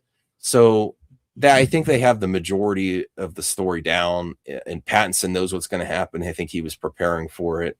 They know what characters are going to be in it. I think they're getting ready to film. Scarlett Johansson's in Batman 2, according to figure. Oh yeah. I forgot about that. Yes, they got a big name for yes. What is she? Who's she playing? I think like Harvey Dent's wife, or maybe they're a woke Harvey Dent, and she's Harvey. I don't know. Okay. Okay, well, so that's interesting. So if they're announcing a casting like that, then it's happening. Okay, they're going to do it. Okay. Right. So Swamp Thing, Sean, was announced because you want that PR announcement of Mangold working on DC. But Mangold was taking meetings from Disney and everyone because he's sought after, because he consistently delivers good box office and Rotten Tomatoes and Metacritic score. So don't hold your breath for that, because it's really up to Mangold. If Mangold comes back and says, I want to put Swamp Thing as a priority, okay. But do you think they're going to give priority money and budget and back-end deals to Mangold on Swamp Thing over what he could do at Disney right now? Or whoever he was talking to Disney or someone else about a new project. He's talking to everybody. He's sought after. Yeah, see? He's signing deals with everyone. So James Gunn doesn't have the influence to get Mangold to do Swamp Thing over other projects. So I think it is a good project. It could happen. It's not dead. If Mangold wants it to happen, if he puts it a priority, he will. But do you think Swamp Thing is a money priority for Mangold right now after his recent projects? No, I don't think so. Also, with the merger up in the air, I'm sure it's on hold. Right. It's just, I think to say that this another merger, hasn't impacted their plans at all is naive. I think they're in a wait and see, and I think James Gunn would have liked to have Superman be a bigger success where they can greenlight lots of projects. But I think we're still in wait and see. Give him a few more projects. It's not like stop, and it's not like go, go, go. We're right in the middle. Okay, make some more projects. We'll see the results. Let's release Supergirl. Let's release Lanterns. Let's let James Gunn make his next movie, maybe another movie, see how Clayface does. Honestly, I think Creature Commandos was a failure. And Peacemaker, momentum from the first season, the second season, I do not think it held up. I love Peacemaker. I didn't even finish Peacemaker season 2. I enjoyed it, but it didn't have the momentum. Something was missing. It's not I got to bad. disagree. I felt like season 2 was better than season 1. Okay. Now But the finale wasn't great, but the overall season, I thought and they did something like multiverse stuff, which is usually boring, but they did it well. I thought Peacemaker season 2 was pretty good. I just don't know that it caught the zeitgeist as much as they might have wanted to. Right. It was the zeitgeist. It was caught in the zeitgeist for the first season, I think. It had more, even though you think the season, I don't know. I just didn't finish. I'll finish it, but I don't think it hit the mainstream. But I think DC going to Netflix is a good thing. I think Peacemaker, like for instance, if they want to do season 3, I say put Peacemaker season 1, 2 on Netflix. I think it would do really good there. I think that show would shoot to the top 10 if it went over to Netflix. Yeah. Cheeseman Max doesn't eat Big Macs like that anymore. He's really taking care of his health lately. Stop it. Rational Skeptic member for 21 months. Thank you, Rational. Max, I also DM you some new Batman the Brave and the Bold news. Kind of aligns with what you're saying about this means I just doubt that Muschietti, just like Ryan Johnson, not that the Flash was as bad as The Last Jedi with it was actually worse. It was a different scenario because people didn't even care to complain about the Flash. It was like, it kind of sucked and moved on. People still complain about The Last Jedi. So it's worse than Ryan Johnson because people don't even care to talk about Muschietti's movie. Either way. That is worse. No, it is. Right. No news. It's not good news for you. Yeah, but it's not in the conversation. The Flash was not nearly as hated, No, that's actually worse. That's probably why it's worse if you're just like milquetoast and like, okay, whatever, move on. Like I barely remember it type of thing. Yeah. At least Zack Snyder's movies are hated and talked about consistently. Yeah. Even if you're not a fan, they're talked about. So Ryan Johnson and Zack Snyder are more relevant than Muschietti. God, I don't know if I agree with that, but okay. I agree. I mean, look, they did it, and there's the Welcome to Derry on HBO. I think it's okay, but yeah, it is fantastic. Like you can't. I don't like it. The movies were very good. No, the movies. I don't like the series. Yeah, I only watched the first episode. I haven't got. I'm like, this sucks. It just seemed like it. I didn't seem like there was a point to it. It was just like having weird scenes to scare people. I'm like, this is it. Okay, this is all you have to say. I'm like, I'm like, I told my wife, finish it without me. I don't care. I want to go see Peacemaker season 2. Finish that. I do not. I want to see I still didn't even finish Daredevil and some other shows. I do have no desire to go watch Welcome to Derry, and I really wanted to, but that first episode is like, oh, this is it. There's nothing really intriguing or first cool episode wasn't a grabber, but I keep meaning to go back to it, and I will. It's just like they just have scary scenes that are weird. They weren't even good scenes, and I was like, okay, this is all you're gonna do is just have weird scenes. No, that's what it is. Yeah. All right, let me see. Should we start wrapping up the next 10 minutes? Anything else you want to cover tonight? Anyone in the chat? You can get your super chats in or leave a regular comment too. We don't want to ignore anything if there's someone has a good idea. All right. So the bad news for Batman, the Brave and the Bold. It still could happen. I'm not saying 100% it's not. I don't think it will. I really don't think it will, based on the timing too. It's been backtracked. There's been delays. Muschietti has mixed results. There's lack of communication between James Gunn and Muschietti. That's a fact. When he said, I haven't heard from him, let's assume positive intent for now. I think this. Okay, here's a bold. Let's make a bold mic drop prediction. And this is where I am an expert, and I do feel that I'm better than the rest of Movie Talk. If Man of Tomorrow, I think Man of Tomorrow is going to happen, but I think the results of that are going to decide whether the Brave and the Bold happens at all. And you get a Batman in James Gunn's DC studios. I really think that's going to decide it. And if it doesn't succeed, and the Batman 2, they'll just stick with Matt Reeves and finish off his arc and then put on, sort of taper off what James Gunn's doing, put it on ice for a little bit. I don't know if they'd reboot, but they're going to slow it down if that doesn't work. If Supergirl, Man of Tomorrow, and Lanterns doesn't hit, it's really going to decide what happens with Batman and James Gunn's DC. I don't think you're just gonna, unless they might give him a cameo in World of Tomorrow, maybe. But if you actually get this product, what's your thoughts on that? Predictions in the chat and Voltaire. Do you think I'm onto something there? What do you think? So I have always thought that them introducing a second Batman while there's another, two Batmans in the same cinematic universe is bananas. And the only way they could possibly do it is if the Matt Reeves thing is still doing well. And like you said, the Supergirl movie does well and Man of Tomorrow does well, right? Then they might say, okay, well, you know what? We can give James Gunn another Batman. We're doing well, Mm-hmm. But to put two different Batmans into the same cinematic universe, The Batman problem. Yeah. this is a huge problem. This is like, it's bananas. Just put your executive hat on, right? Do you want two different actors playing Batman and releasing two different sets of Batman? Well, this has always been the problem with DC versus Marvel, where Marvel, you have the Batman is such a grounded character that's so popular. If you have a universe that needs him, it's weird to have him interacting in his universe and also the other universe. Is it the same one? It's always been a problem. Whereas if you have Iron Man, he can interact in every iteration of your IP.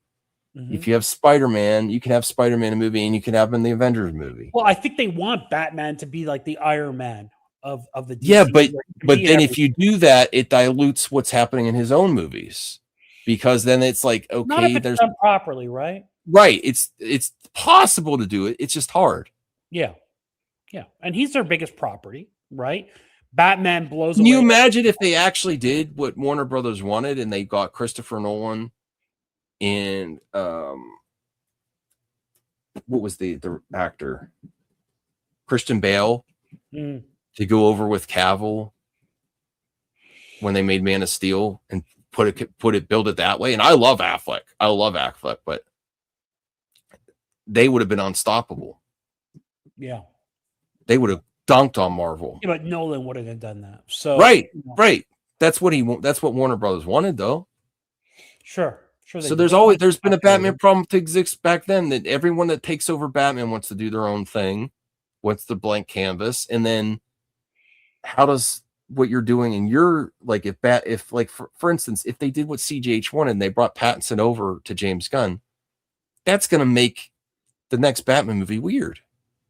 Yeah, but I think that would be more likely to happen, Max, than them having two separate Batmans. Yeah. To have Pattinson just come over, I feel like would be more. If I was, again, put your executive hat on, everybody, right? What would you rather do? Would you rather have audience confusion with different Batmans, or would you rather just bring Pattinson over? And who knows if that's going to happen, or they have a problem because the Reeves Batman was successful. Yeah. I said right away the Batman problem, right, when James Gunn was hired, and people didn't like that stream either. It's always been a problem. It's like there's solutions, but you have to be bold and you have to execute it well. And there's a way to do it. Should have been out. I mean, there's been some issues. We all know that, that kind of stuff, but that movie should have been out and done, right? Mm-hmm. They should be talking about a third if there was going to be. Here's where I'm going to most honest YouTuber here, Necron. I don't care about your camp. I don't care about the anti-Snyder camp. Rebel Moon is in the same camp as Superman. Superman actually did better than Rebel Moon to the general public, I think. Neither one were a home run. Rebel Moon or Superman. Neither one are a dumpster fire. But nerds and their little nerd teams like to go after each one. Superman's not a horrible movie. It just wasn't a great movie. Rebel Moon 2 was a dumpster fire. What did you say? I mean, there was enough that I thought it was a little. Some of the villains were a little generic, but I was watching the unedited, and it is really good. And I still got to go. I still want to go back. Give it a second chance. And I was like, really? And every time I second guess Zach, it's like second guessing James Gunn. When you go back and watch the director's cut, yes, it is really good. Okay, it is really good. They weren't great. there was enough there. I mean, it wasn't a smash success though. Just Superman wasn't either. We're the most unbiased, underrated, and consistent entertainment pundits here on YouTube. The Mic Drop. Please subscribe now. We are. I believe it 100%. And we may try to stay independent. And that's where the 99-cent membership tier comes in handy if you would like to support us in the future. Only 99 cents to support independent entertainment media that doesn't bend the knee to corporations or hate. How do you like that? I love it. Because that is definitely, I hate access. Access to hate clicks is definitely a thing, as much as shilling for big corporations and executives. And I will never glaze over an executive unless they deserve it. Right? No, we do not defend it. We don't glaze exactly. I mean, if they do a good job, more power to you. Mm-hmm. Do you think Zaslav did a great job? Nah, I don't think so. I think he did good for himself and shareholders, but not for the consumer or the talent. I don't think his he did job was to do good for shareholders. Yeah. Rational Skeptic, $5. Gunn said Ta-Nehisi Coates Superman is still happening. You're just trying. Listen, I don't dislike Ta-Nehisi Coates. I know he says things that get people really pissed off. I think he's not right all the time either. But when they announced that project, I was like, just like there's two Batman, you're going to have. I mean, it's possible they make it, but why would you make it right now? Especially when the trends are less. The trends, whether you like it or not, whether you like to admit it or not, even with James Gunn. Here's another thing.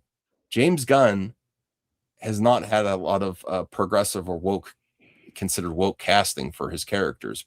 Pretty traditional for Superman and Supergirl, right?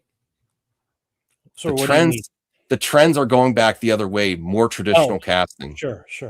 Not race bending or gender bending. I'm not against race bending or gender bending. One of my favorite gender bends is Starbuck from Battlestar Galactica live action series. I love Katie Sackhoff as Starbuck. Or Perry White in Man of Steel with Lawrence Fishburne. It's been done great. Let's not get hung up on these culture war bullshit. It really comes down to execution. You could do whatever the hell you want if it's good, right? Mm-hmm. If it's well executed. And the actors are good, yeah. But the trends are going more towards traditional casting. So even though James Gunn himself is progressive, he hasn't really pushed the progressive casting for talent, has he? Not really. No, but he's never been that way, right? No, but they did in the last version of DC with Hamada with Sasha Calle. I don't think Gunn's like that. I don't think Gunn's that way. Okay. But there are trends going the other direction. Sure. I would like them to consider gender and race bent characters sometimes. So look, when it becomes a trend that it seems like they're just doing it all the time, it's very noticeable. Right. But we didn't make this a topic, but Grace had a big blow up about how the new Avengers movie is all, And then people say when you're more for traditional casting, you might be against race or gender. I'm not. I would prefer though that they would focus on characters in DC that are already representative of races that need more representation in mainstream media, like Static Shock, Cyborg, things like that. But they do have now Jon Stewart. And we haven't had Jon Stewart in live action, so that's something. But, so the trends are going the other direction, more toward traditional casting. Because whether what Disney or DC, I will say this, Jeremy from Geeks and Gamers is right. They really don't care when it comes down to their money. They will do whatever. The trends are the other way. So what are these corporations doing? Traditional casting again. For the majority, not all the time, but Yeah. And that's what ultimately why I don't think the Ta-Nehisi Coates Superman is still happening. Now some may say it's a different Superman, so it's not a race bend because in the comics, but to the general public, what's it going to seem like? Right? That's the other thing I'm trying to say. I know if you're a comic purist, a comic nerd, they're like, this is Val Zod, or he was always black in the comic. Okay, but if you try to sell to the public, now there's a black Superman, a lot of them are going to think they race bent Superman, right? They're not going to know the origins from the comics, right? Yeah. Yeah. But I just don't think we're in that. I think that we're kind of different era right now, and they're more focused on profits and less of this. But they might have taken a big enough hit that they're focusing on profits. So that's fair. The trends were more, whether you like it or not, whether you think general public is right or not. What does the general public do when they do a casting like that? There's outrage. I'm not saying there should be. There just is, right? Well, there's not only outrage, but people aren't going to see it. Right. People aren't supporting it. So it's like, who are you making it for? All right, let me bring up our channel because thank you so much, Voltaire, for gifting memberships. Merry Christmas, everybody. Yes. And yeah, if you like to celebrate Christmas, I like the sentiment of Christmas. I really do. I'm sorry for my comments earlier. It's just me. But if that really makes your year, season, whatever, call it end of the year assessment, call it what you want. Yeah, it's a good sentiment to be better to one another. I like the idea of Christ. Okay. Right. I wish more people would like that. I wish more people would follow what Christ was supposed to be like in the stories about him to a T. And we're generally nicer to people. I want everyone to be better, everyone. Okay, so let's get to the gifted memberships. Thank you so much, Voltaire. Let's bring this up. Let's see who was gifted a membership. A way to start 2026. Look forward to the future. And thank you so much for every 4 of you that thumbs up the video. That's really going to help. we got 4 thumbs up. We love you all. Thank you for the 4 thumbs up. All right, let me bring this up here. So Lord Necron that's here was gifted a membership. Lord Necron, awesome. Jimmy Badalitsky, figure drawing is back. Chris, nobody figure drawing. Welcome back. The Sci-Fi Center. William keeps getting all the freebies. Really? Gifted non-members. Awesome. So thank you so much. And I think that's what I didn't want to keep you too. I always do this. I have so much fun talking to you, Voltaire, that I forget how late I keep. We have fun with the people. Yes. Let me see. You're supposed to, okay. So all 4, no, there's more viewers. It's just not all of you watching it thumbs up the video. So thank you for the support. People don't trip. When I say be the difference, show that you're not AI. I consistently go and support humans. I go to the cashier instead of the self-checkout. I do whatever I can. I don't use automated systems. When I call a phone number, I speak with a live agent. And just like power to the people, there are benefits to AI. I use AI too. But if you really want people to thrive, give the power to them and support people. Max, before can you put up that video you sent me on Twitter? As long as we're doing an AI segment. This is very troubling to me. I've seen I forgot I wanted to talk. No. Oh, yes.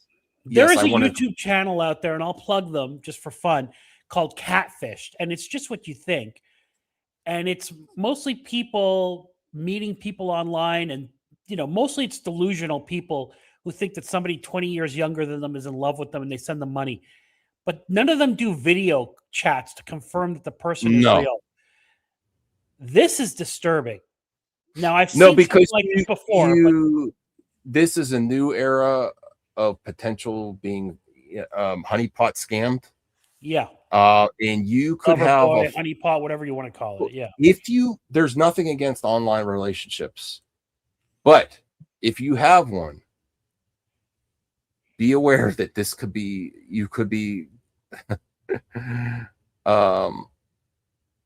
Oh wow, there's some goodwill going in on the chat. All Thank you, right. Sean. Well, And I wish the best for you and your family and your wife, and that you shared things happening with. I wish your family the best. Awesome fan. I want to visit Sean one day. I want to make a trip to visit him and go on a tape hunters hunt. But getting back to this, yeah, I forgot I sent this to you. I just saw a clip of this. We are getting to the point where not only boomers are going to be fooled. That's very remember funny. when the ASL started? Yeah, what are you going to do? Fool a boomer? Yeah. We are getting to the point with AI and all this stuff. And there's some cool stuff with nerd culture. I said, screw Warner Brothers, screw Netflix. All the best. You could, the fans could finish the Snyder Cut with all the tools that are exposed right now. Why are you putting all your effort into some company, corporation, when you could just do it yourself with the tools available? You could do motion capture. There's enough video of Ben Affleck as Batman that you could do a stunt double, and you could just look. All the cool stuff is done by stunt doubles anyway. You could put an AI prompt in, do a Batman sequence for the sequel to Justice League, but have it in the style of the warehouse sequence where Zack Snyder directed Affleck. And AI will help you do that. I don't know why we're wasting all our effort. Honestly, I want it to happen too, but you don't need it to happen with the technology. So AI is not all bad because that's not real. Are you saying you wouldn't watch it? Listen, Zack Snyder, and this is coming from a fan, has enough style. The best AI prompts are with directors and stuff that have a strong visual style and strong aesthetic with their cinematography, like Tim Burton. If you've seen Tim Burton AI knows exactly how to make a Tim Burton, like make this look like Tim Burton did it.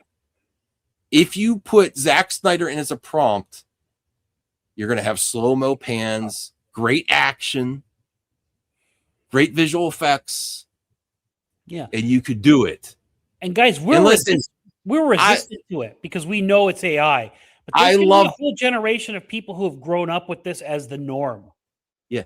And I love Ben Affleck and Henry Cavill, but their performance, and they're my favorite Batman, Superman, but their performance was not so groundbreaking that AI can't replicate their voices or something, or put their image, transpose their face onto someone that is stunt double.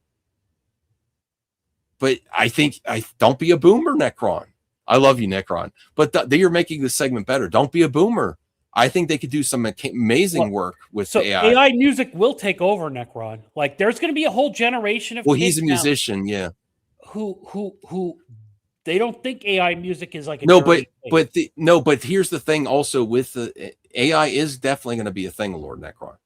But there's always going to be people that support. And honestly, just like indie rock is a thing, I love indie rock.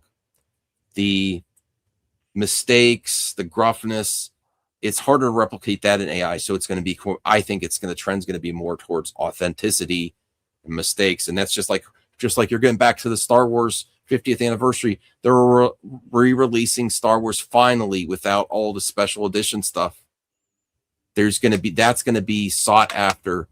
Is you're not going to stop AI, but there is a market for authenticity and all the blemishes and stuff that makes humans real, and mistakes, even like the stuff on VHS tapes and stuff, or like when the stormtrooper hits his head. There's going to be all that's going to be more special. People are going to applaud it more as AI becomes more prevalent, because that's an easy identifier.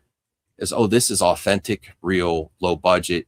It's harder to replicate some of the stuff. As CGI is so prevalent in movie making now, it's much easier to replicate that than the 80s, 90s action movies and stuff with the lower frames, or John Woo stuff where he did, human connection behind. Yeah, AI slop is an overused term now. There is a AI slop. But listen, I'll tell you what, I tell everyone watching this and watching, because I might clip this out on the replay. If this girl was talking to you and you didn't see the guy on the left, you might, I would say 50% chance you'd be like, ooh, this goth girl's talking to me on the internet. Right. And remember, I would too. I would sort of question it because she's got the Harley Quinn eyes and things like that.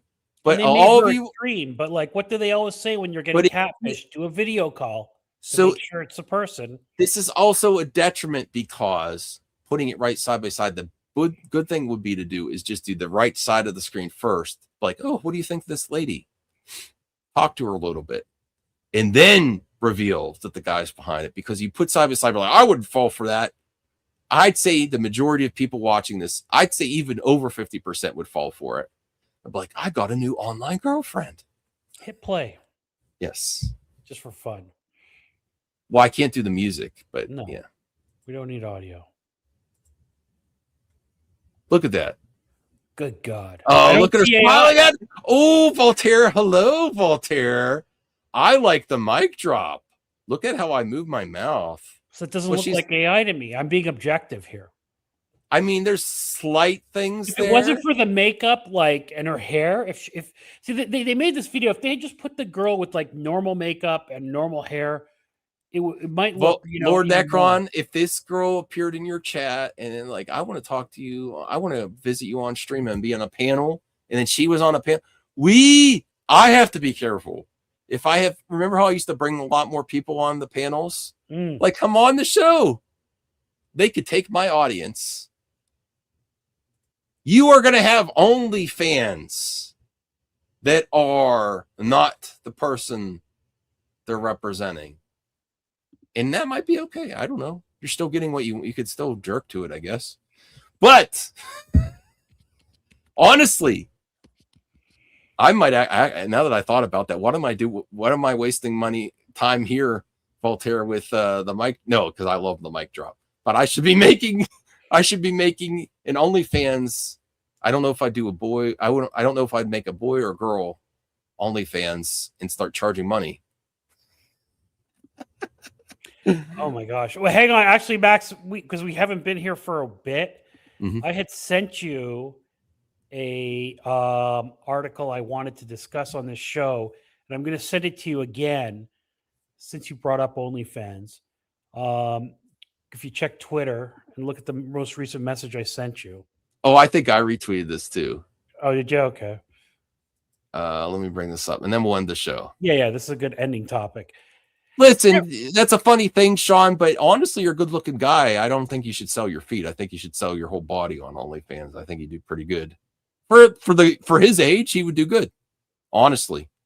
No, not just foot pictures. There's people that are into that, but it's not large. You think the top earners on OnlyFans are just selling their feet? No, of course not. No. Okay, so everybody, this came out a few weeks ago, and you might have seen it. This is countries by OnlyFans spending.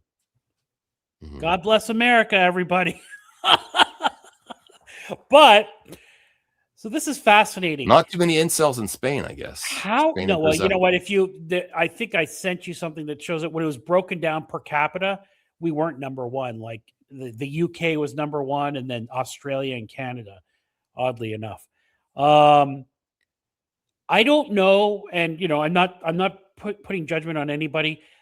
I don't pay for OnlyFans. If you put this chart next to lower birth rates, it's going to be very revealing, I think, in certain countries. So when it was split up by I think if you do that, if you had a chart that says the birth rates in the United States, United Kingdom, Canada, Italy, Mexico, France, Australia, Germany, Brazil, and Spain, I would assume, without the data yet, that the birth rates in Spain and Brazil are probably higher than the United States and United Kingdom.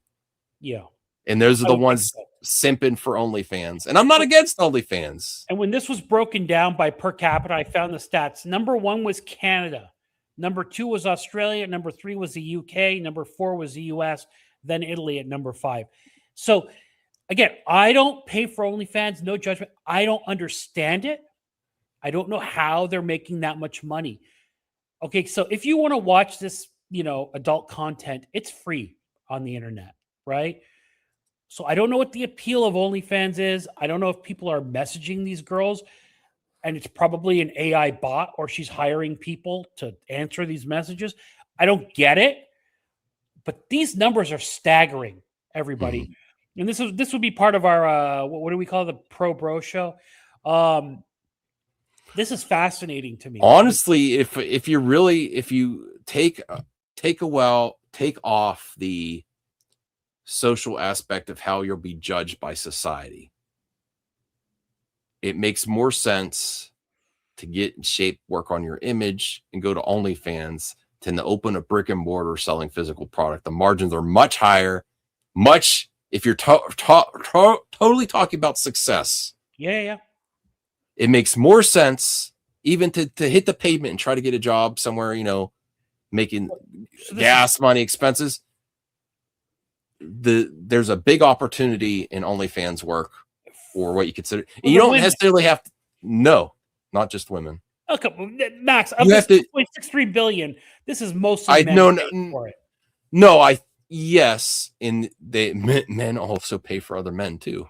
Yeah, but I think the top OnlyFans by far. No, the top. I'm not saying be a billionaire or millionaire off of this, but even with that, getting a 9 to 5 job or going to OnlyFans. God, if you are like, especially with AI layoffs, I think there's there's an argument at least for a better opportunity on OnlyFans right now than hitting the pavement and trying to get a job. And you see these numbers, how are you not tempted? I'm tempted. I just need to. I thought about it before.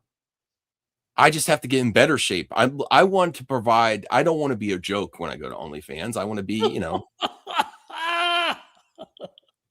if someone likes what I got, go for it. Yeah, I seriously considered it, but then the other thing is, will I be considered? Am I going to be considered more of a joke and entertain? I don't like the stigma put on performers on OnlyFans, but are they people don't take me seriously in movie talk anyway. I should just do it. If you looked at the average earnings of the top male performers versus the top female, I'm sure I'm not going to compare that. It's not going to be. It's going to be no competition, right? Yeah. But you could still make decent money there.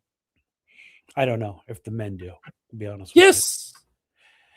All right. I mean, it's still men paying, so yeah, I guess so. Is there? I mean, it's not only men, but the majority of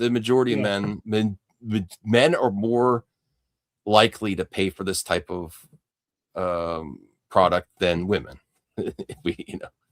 Okay. Interesting way to end the show. Yeah.